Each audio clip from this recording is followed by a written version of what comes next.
কবিগুরু রবীন্দ্রনাথ ঠাকুর। দই দই ভালো দই। দইওয়ালা, দইওয়ালা, ও দইওয়ালা, ডাকছো কেন? দই কিনবে? কেমন করে কিনবো? আমার কাছে তো পয়সা নেই। কেমন ছেলে তুমি? কিনবে না তো আমার বেলা বইয়ে দাও কেন? যদি তোমার সঙ্গে চলে যেতে পারতুম তো যেতুম। আমার সঙ্গে? হ্যাঁ, তুমি যে কত দূর থেকে হাঁটতে হাঁটতে চলে যাচ্ছ, শুনে আমার মন কেমন করছে। বাবা, তুমি এখানে বসে কি করছো? কবিরাজ আমাকে বাইরে যেতে বারণ করেছে, তাই আমি সারাদিন এইখানেই বসে থাকি। আহা, বাচ্চা তোমার কি হয়েছে? আমি জানি না, আমি তো কিছু করিনি, তাই আমি জানি না আমার কি হয়েছে। দইওয়ালা, তুমি কোথা থেকে আসছো? আমাদের গ্রাম থেকে আসছি। তোমাদের গ্রাম? অনেক দূরে তোমাদের গ্রাম?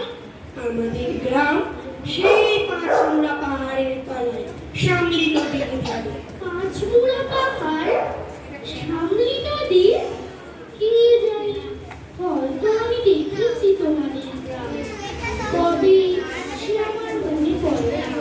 তুমি দেখেছো? পাহাড় তলায় কোনোদিনও গিয়েছিলে নাকি? না, কোনোদিন যাইনি, তবে আমার মনে হয় যেন আমি দেখেছি অনেক পুরনো কালের বড় বড় গাছের তলায় তোমাদের গ্রাম, একটা লাল রঙের রাস্তার ধারে। ঠিক বলেছো বাবা। সেখানে পাহাড়ের গাড়ি সব গরু চলে বেড়াচ্ছে। কি আশ্চর্য! ঠিক বলেছো। আমাদের গ্রামে গরু চড়ে বই কি, খুব চড়ে। বাবা, এক ভার দই তুমি খাও। আমার কাছে তো পয়সা নেই। না না না না, পয়সার কথা বলো না। আমার এক ভার দই তুমি খেলে আমি কত খুশি হব। তোমার দেরি হয়ে যায়নি তো? আমার কিচ্ছু দেরি হয়নি বাবা, আমার কোনো লোকসান হয়নি। দই বেচতে যে কত সুখ সে তোমার কাছ থেকে শিখে নিল।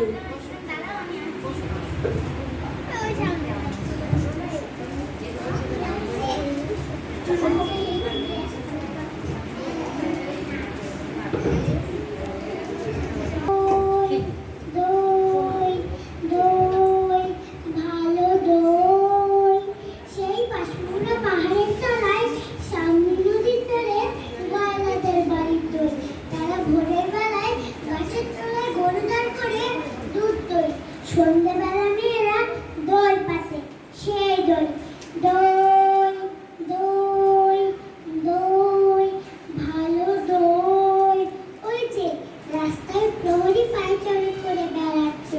প্রহরী, ও প্রহরী, একটিবার শুনলাম না প্রহরী। অমন করে ডাকাডাকি করছো কেন? আমায় ভয় করো না তুমি? কেন? তোমাকে কেন ভয় করবো? যদি তোমাকে ধরে নিয়ে যাই? কোথায় ধরে নিয়ে যাবে? অনেক দূরে, ওই পাহাড় পেরিয়ে একেবারে রাজার কাছে যদি নিয়ে যাই? রাজার কাছে নিয়ে যাও না আমাকে, কিন্তু আমাকে যে কবিরাজ বাইরে যেতে বারণ করেছে, আমাকে কেউ কোথাও ধরে নিয়ে যেতে পারবে না। আমাকে কেবল দিনরাত্রি এখানেই বসে থাকতে হবে। কবিরাজ বারণ করেছে? আহা, তাই বটে। তোমার মুখ যেন সাদা হয়ে গেছে, চোখের কোলে কালি পড়েছে, তোমার হাত দুখানিতে শিরগুলি দেখা যাচ্ছে। তুমি ঘন্টা বাজাবে না প্রহরী? এখনো সময় হয়নি। কেউ বলে সময় হয়ে যাচ্ছে, কেউ বলে সময় হয়নি। আচ্ছা, আচ্ছা, তুমি ঘন্টা বাজিয়ে দিলেই তো সময় হবে। সে কি হয়? সময় হলে তবে আমি ঘন্টা বাজিয়ে দেই। বেশ লাগে তোমার ঘন্টা। তোমার ঘন্টা কেন বাজে? ঘন্টা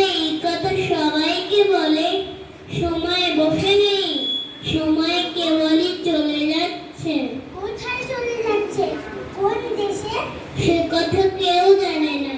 ওই যে রাস্তার ওখানে বড় বাড়িতে মিশনারি দিয়েছে, আর ওখানে সব লোকজন কেবলই আসছে যাচ্ছে।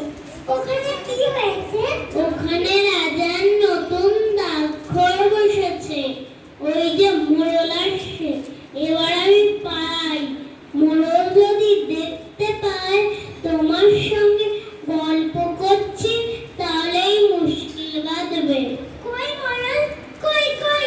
ওই যে অনেক দূরে, মাথায় একটা মস্ত গোল পাতার ছাতি। ওকে বুঝি রাজা মোড়ল করে দিয়েছে?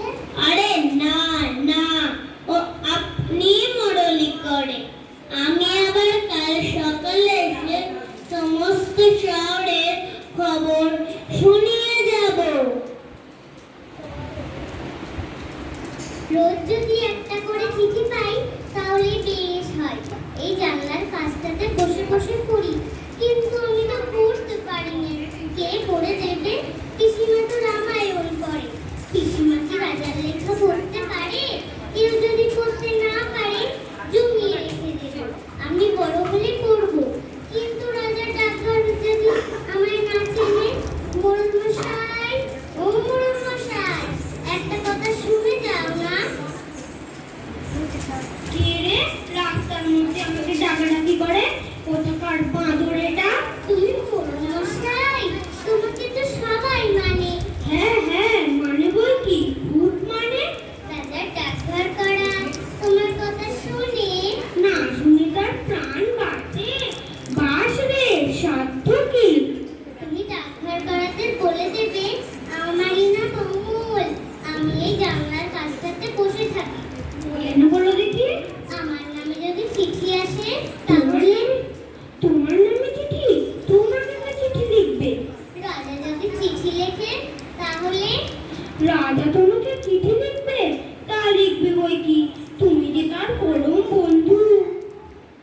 মোড়ল মশাই, তুমি অমন করে কথা করছো কেন? তুমি কি আমার উপর রাগ করেছো? তোমার উপর রাগ করবো?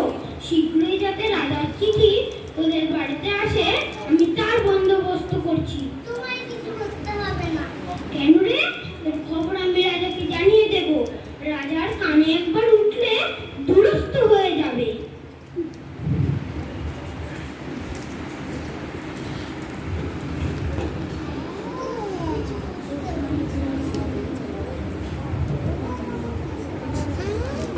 কি তুমি মনে ঝমঝম করতে করতে চলেছো? একটু দাঁড়াও না ভাই। আমার কি দাঁড়াবার তো আছে? বেলা বই যাচ্ছে। তোমার দাঁড়াতে ইচ্ছে করছে না? আমারও এখানে বসে থাকতে ইচ্ছা করে না। তোমাকে দেখে আমার মনে হচ্ছে যেন সকালবেলাকার তারা। তোমার কি হয়েছে বলো তো? জানি নে কি হয়েছে। কবিরাজ আমাকে বেরোতে বারণ করেছে। আহা, তুমি বেরিও না। কবিরাজের কথা মেনে চলতে হয়। দুষ্টুপনা করতে নেই, তাহলে লোকে দুষ্টু বলে। বাইরে থেকে তাকে তোমার মন ছটফট করছে। আমি বরঞ্চ তোমার এখন দরজা বন্ধ করি। না না, বন্ধ করো না। এখানে আমরা সব বন্ধ, কেবল এইটুকু খোলা। তুমি কে বলো না? আমি তো তোমাকে চিনি নে। আমি সুধা। সুধা? জানো না, আমি এখানকার মালিনীর মেয়ে। তুমি কি করো? আমি শাড়ি পরে ফুল তুলে নিয়ে এসে মালা গাঁথি। এখন ফুল তুলতে চলেছি। ফুল তুলতে চলেছো? তাই তোমার পা দুটি অমন খুশিয়ে উঠেছে। যতই চলেছো মন বাড়ছে। ঝম ঝম ঝম। আমি যদি তোমার সঙ্গে যেতে পারতুম, তাহলে উঁচু ডালে যেখানে দেখা যায় না সেখান দিয়ে আমি তোমাকে ফুল পেড়ে দিতাম। তাই বই কি?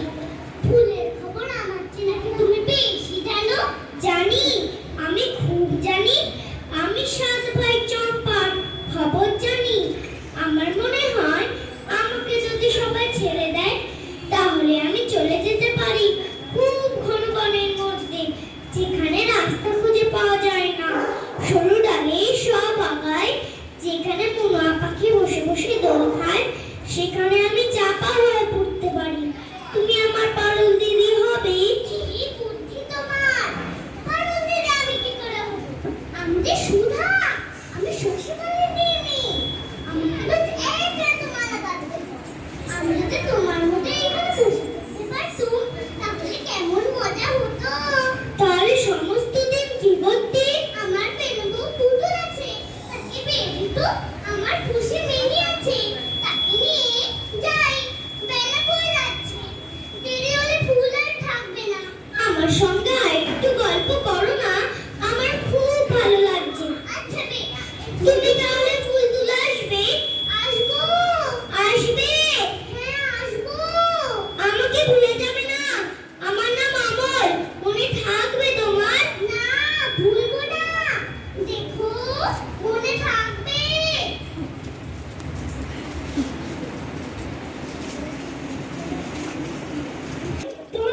ফোনটাকে একটুখানি সরান, এই ফোনটা এই ফোনটা একটুখানি পিছিয়ে একটু পিছিয়ে আনুন তো। হ্যাঁ, থাকতে পারছি না, আমার পিঠ ব্যথা করছে। এখন যে সবে এক প্রহর বেলা, এখনই তোমার ঘুম পায় কেন? ওই শোনো, এক প্রহরের ঘন্টা বাজে।